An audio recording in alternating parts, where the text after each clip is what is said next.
All right, so we're back and ready for another deep dive. And this time we're taking a look at The Slow Regard of Silent Things. Oh, yeah, this will be good. This is, that novella that's set in the world of Patrick Rothfuss's Kingkiller Chronicle. Right. The one that focuses on Auri. Interesting character. Then we've got excerpts from interviews with Rothfuss himself, so we get a little peek behind the curtain of his writing process. Always fascinating. And of course, we'll be looking closely at the text itself. Looking forward to that. But this isn't like your typical hero's journey, All right. This is a deep dive into the mind of a character who really resonated with readers. She's definitely unique. So what is it about Auri Hmm. that makes her so captivating? Hmm. Even though the novella kind of moves away from the style of The Name of the Wind and The Wise Man's Fear. Well, it's fascinating how Rothfuss really crafts her perspective, The Right. narrative style really mirrors her thought processes. It's almost like we're experiencing the world through her senses. Yeah. It's funny you say that because I remember Rothfuss describing his writing process as being like cooking. Yeah. He's tasting as he goes. Interesting. And that really comes through in how Auri interacts with her world. Right. Her actions might seem random to us at first, Yeah. but they actually have an internal logic. It makes sense to her. Yeah, like her way of arranging objects, so meticulously, or that intense reaction she has when someone touches her blanket. Right. It's like these seemingly small moments that reveal so much about how she sees everything. Exactly. It's like she's tuned to a frequency we don't understand. Uh-huh. And that actually brings up a really interesting point. Some critics argue that Auri's way of experiencing the world, well, they say it points to a neurodivergent perspective. Oh, interesting. And that sparked a lot of discussion about how literature can challenge our understanding of what's considered normal. That is thought-provoking. Makes me wonder if those same critics see Kavoth as neurotypical. That's a great question. Yeah. And it's one that Rothfuss kind of cleverly leaves open. Yeah. He avoids explicitly labeling Auri's mental state, Right. which lets readers bring their own understanding and experiences to the text. Right. It's this ambiguity that makes her character so compelling. For sure. It definitely adds to the mystery. Yeah. And speaking of mystery, one thing that really struck me was the power of small acts in this story. Okay. You know how Kavoth's kindness towards Auri, even just like the simplest gestures, Uh-huh. creates this ripple effect in her world. Well, what's really intriguing is that even the smallest act, positive or negative, can have a significant impact. Mm. I mean, we see this play out in the real world, too. Yeah. Especially online these days. Oh, totally. Where like a seemingly insignificant comment can just snowball into something much bigger. Yeah, It makes you think about the weight of our interactions, doesn't it? it does. Have you ever experienced that? Oh, yeah, Where a small interaction, positive or negative, just had like an outsized effect on you? definitely. It highlights how interconnected everything is, how seemingly isolated actions can reverberate outward. It's something Rothfuss seems to be exploring. Perhaps even cautioning against with Auri's sensitivity to these small acts. And this brings us to one of the most intriguing parts of this world, Right. naming Right. this complex magic system. Yeah. But really, at its core, it's about understanding something's true essence. Like its core identity. Exactly. And Auri seems to have this innate ability with the objects around her, like all of her cleaning and organizing. Yeah. It's almost like she's constantly naming and refining and transforming the world around her. So she sees the magic woven into reality, even if she doesn't consciously wield it the same way Kvoth does. That's a really beautiful way to put it. Right. And it raises the question, is Auri consciously using naming? Uh, Or is it something more intuitive for her, like breathing? Rothfuss, of course, leaves that open to interpretation. And that has fueled so many fan theories. I love that he doesn't give us a definitive answer. Right. It lets each reader find their own meaning. Exactly. Yeah. And that really speaks to the power of this novella. Yeah. How it invites us to engage with the story on multiple levels. Right. It's not just about following a plot. Mm-hmm. It's about really experiencing the world through her eyes, Right. feeling the weight of every thought and action. This makes me think about the choices Rothfuss made when he was crafting the story. Okay. I mean, it's so different from the traditional fantasy narrative. Right. Was it a conscious choice to break away from conventions, or did it just kind of emerge organically from Auri's character? I think it's probably a bit of both. Okay. Rothfuss is clearly a skilled writer. Yeah. And he's not afraid to experiment Uh-huh. with the form and structure. Right. But I also think that Auri's character demanded this approach. Yeah. Her perspective wouldn't have translated as effectively into a more traditional narrative. Yeah, you're right. And that unconventional approach, it's captivating for some, but it's also sparked some debate. Oh, of course. Not everyone connects with this style. Right.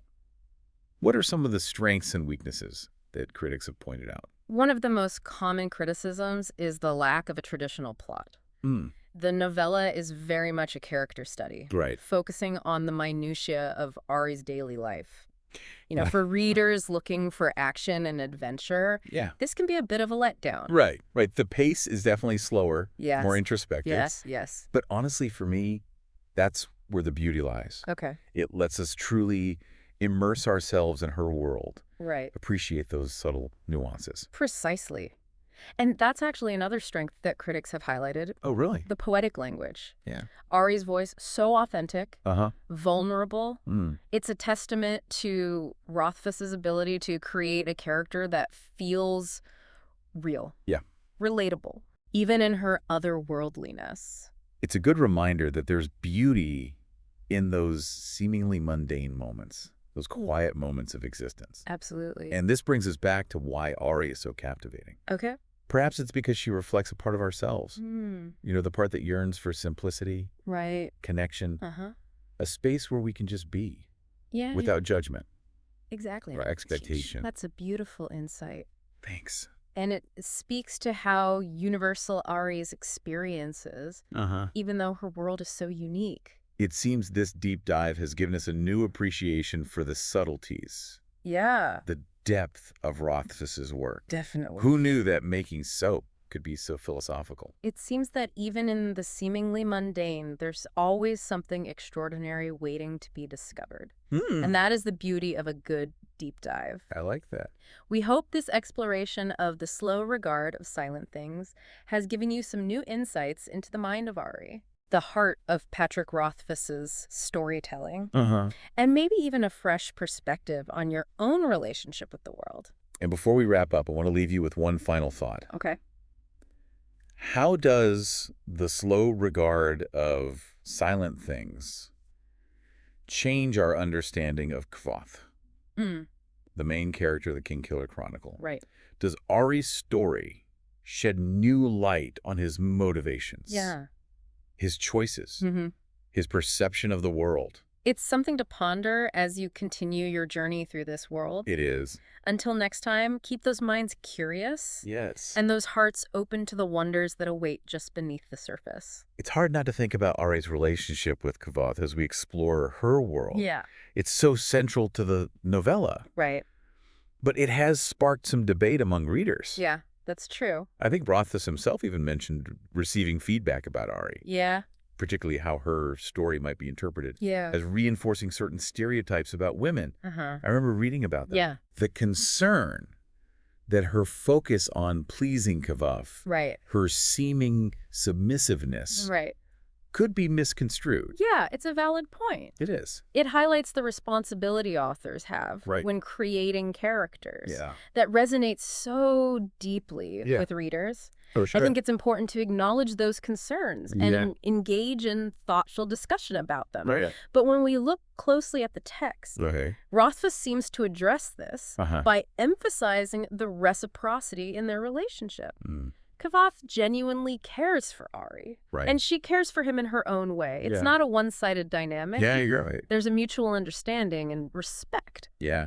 Kvoth values her unique perspective. Exactly. And he never tries to force her to conform, Right. to societal norms. Yeah, he accepts her for who she is. Exactly. And that makes their relationship all the more compelling. Yeah. It challenges those traditional power dynamics Uh-huh. that we often see in fantasy literature. Right. And it presents a much more nuanced Right. and complex portrayal of human connection.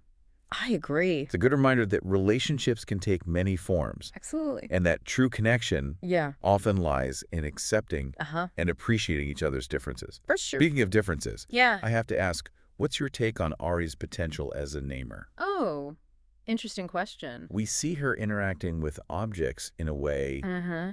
that suggests a deep understanding of their essence. Okay. It's almost like she's naming them in her own way. That's a question that has sparked endless debate among fans. Right.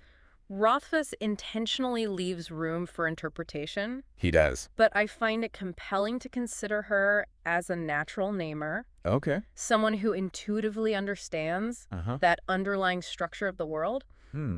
She doesn't wield naming the same way Kavoth does. Right. But she seems to possess this unique connection Yeah. to the magic that's woven into reality. That's a fascinating perspective. I think so. It adds another layer to her character. Right. And raises even more questions about her past and her potential future in this world. It does. It reinforces the idea that the slow regard of silent things, while seemingly a quiet story, introspective, actually holds a deeper significance within the larger narrative. It's a key that unlocks a different way of seeing Kavoth's world and perhaps even our own. That's a powerful thought. I think so. So as we wrap up this deep dive, what can we take away from our exploration of the slow regard of silent things? Well, I think it challenges us to reconsider our assumptions about normalcy, appreciate the beauty of different perspectives, and recognize the impact even the small acts can have. It really does. Yeah. And it reminds us there's always more to discover. Absolutely. Always more to learn, even in the stories we think we know. Exactly. Well said. Until next time. Until next time. Keep those minds curious. Keep diving deep.